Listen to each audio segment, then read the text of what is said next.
Өте дәмді Рафаэлло тортын дайындайтын боламыз. Алдымен құрғақ ингредиенттерді дайындап аламыз. Ұнымызды қопсытқышымыз еліктен өткізіп, кокосовый стружкамыз салып араластырып қоямыз. 2 бөлек ыдыста жұмыртқаның ағы мен сарысын бөліп алып, ақуызының үстіне қантымызды салып, миксерлеп меренга дайындаймыз. Сарыуызының үстіне сұйық майымызды қосып араластырып, ақуыздың үстінен астынан үстіне төңкере отырып араластырамыз. Дайындап қойған құрғақ массамызды меренганың үстінен салып, астынан үстіне қарай төңкере отырып, аз-аздан сала отырып, араластырып, алдын ала қызып тұрған пеште пісіріп аламыз.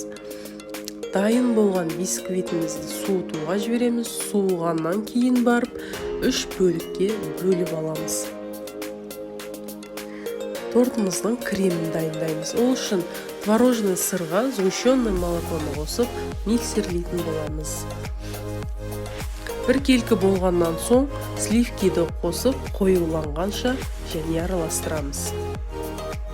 Оның үстінен кокосовый стружканы салып, тағы да бір рет араластырамыз.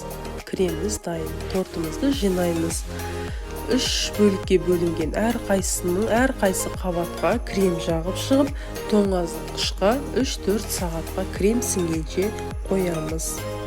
Кремі сіңгеннен кейін торттың қалған кремдерін жан-жағына жағып шығып, Рафаэлло кәмпиттерімен сәндеп, кокосовый стружка сеуіп шығамыз. Тортымыз дайын. Менімен бірге болғандарыңызға рахмет. Ас болсын.